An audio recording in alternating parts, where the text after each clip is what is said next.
नमस्कार दोस्तों, SBI securities morning podcast में आपका स्वागत है। आज के पॉडकास्ट में हम निफ्टी बैंक निफ्टी में क्या उम्मीद करें इस पर बात करेंगे। साथ ही ऐसे कौन से सेक्टर्स और स्टॉक्स हैं जिन पर आपको नजर रखनी चाहिए उस पर भी हम बात करेंगे। फर्स्ट ऑफ ऑल अगर हम ग्लोबल मार्केट्स की बात करें फ्रेंड्स, तो तीनों ही जो अमेरिकन इंडाइसेस है वो पॉजिटिव नोट पर क्लोज हुए। तो ओवरऑल रुझान वहाँ पर भी तेज़ी का ही बना हुआ है। आगे बढ़ते हुए 5520 5500 का जो जोन है S&P 500 के लिए सपोर्ट के रूप में एक्ट करेगा। 5600 5620 के लिए जो है एक रेजिस्टेंस के तौर पे एक्ट कर सकता है S&P 500 के लिए।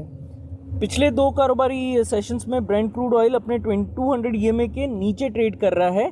दैनिक RSI भी 40 के आसपास उद्यत हो रहा है और आगे बढ़ते हुए ये 80.80 के नीचे अगर फिसलता है तो यहाँ पर 78 के लेवल्स तक बिक्री का दबाव बन सकता है।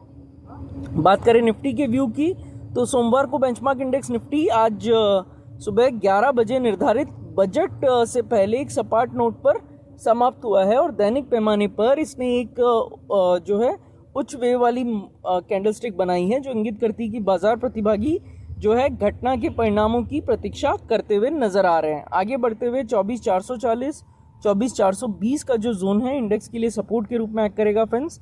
वहीं 24420 के अगर नीचे इंडेक्स फिसलता है तो 24330 24310 ये नया सपोर्ट बनकर उभर सकता है। वहीं ऊपर की ओर 24590 24610 ये रेजिस्टेंस के तौर पे एक्ट करेगा। इसके पार करने पर 24730 और फिर उसके बाद 24840 तक एक मूव जो है एक्सटेंड होता हुआ नजर आ सकता है। ओवरऑल वायदा की बात करें तो 1.47% की यहाँ पर ओपन इंटरेस्ट में गिरावट आई है। निफ्टी इंडेक्स के जो कंपोनेंट्स है उनमें 11 में लॉन्ग बिल्डअप, 20 में शॉर्ट कवरिंग, 11 में शॉर्ट बिल्डअप और 8 में लॉन्ग अनवाइंडिंग फ्रेंड्स देखी गई है। मंथली एक्सपायरी के लिए OIPCR 0.89 पर है और मैक्स पेन 24500 स्ट्राइक पर है। तो यहाँ तक निफ्टी की बात हुई। अब बैंक निफ्टी की बात करते हैं।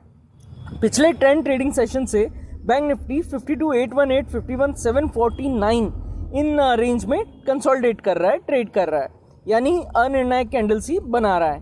कंसोलिडेशन के कारण बॉलिंगर बैंड जो है वो संकुचित हो गया और इसे हम बॉलिंगर बैंड स्क्वीज के नाम पे जानते हैं। यह जो है ये इंडिकेट करता है कि किसी भी एक तरफ बाजार जो है एक बड़ा मूव दे सकता है। आगे बढ़ते हुए 52750 52800 ये इंडेक्स के लिए रेजिस्टेंस के तौर पे एक्ट करेगा। 52800 के ऊपर अगर इंडेक्स निकलता है तो 53100 के लेवल्स तक हमको एक तेज उछाल दिख सकता है और अगर वहां पर आता है तो ये एक्सटेंड हो सकता है 53400 के लेवल्स तक। नीचे की ओर 51800 51700 जो है इंडेक्स के लिए एक सपोर्ट के रूप में एक्ट करेगा। 51700 के नीचे कोई भी स्थायी चाल इंडेक्स में 51200 के लेवल तक एक तेज मुनाफा वसूली को जन्म देगी। उसके बाद 50700 के लेवल्स तक ले जाएगी। डेरिवेटिव मोर्चे पर जुलाई फ्यूचर्स एक फ्लैट नोट पर क्लोज हुआ और वर्तमान, अगली और दूर की श्रृंखला का कम्युलेटिव OI जो है लगभग 4% तक गिर गया। यहाँ पे एक शॉर्ट कवरिंग हमको नजर आई है। 52,553 और 53,000 के स्ट्राइक में कॉल में ओपन इंटरेस्ट, वहीं 52,000 और 51,500 में पुट में ओपन इंटरेस्ट में वृद्धि नजर आई है। OIPCR बैंक निफ्टी का 0.59 पर है और मैक्स पेन 52,300 के स्ट्राइक पे प्लेस्ड है। ओवरऑल OIPCR जो मंथ का है वो 1.03 पर है फ्रेंड्स। आगे बढ़ते हुए अगर हम बात करें सेक्टर्स की, तो निफ्टी फार्मा हेल्थ केयर ने कल के कारोबारी सत्रों में 20 दिवसीय EMA स्तर के पास सपोर्ट जो है लिया और एक स्मार्ट रिबाउंड दिखाया।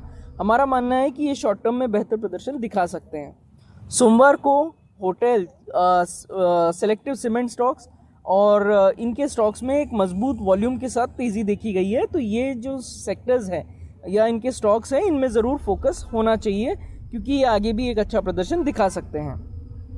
FIDI डेटा की बात करें तो FI ने 3444.06 करोड़ की खरीदारी की, वहीं DI ने 1652.34 करोड़ की बिक्री की। इंडेक्स फ्यूचर्स के लिए FI का लॉन्ग शॉर्ट रेशियो फ्रेंड्स 77.44 पर है। स्टॉक फ्यूचर्स के मोर्चे पर FI ने 88,447 कॉन्ट्रैक्ट खरीदे हैं, वहीं ऑप्शंस के मोर्चे पर FI ने 98,338 कॉल कॉन्ट्रैक्ट और 47,626 पुट ऑप्शन कॉन्ट्रैक्ट खरीदे हैं फ्रेंड्स। तो फ्रेंड्स आज के पॉडकास्ट के लिए बस इतना ही। हमारे पॉडकास्ट को नियमित रूप से सुनने के लिए आपका बहुत बहुत धन्यवाद। Investment in securities market are subject to market risks. Read all the related documents carefully before investing.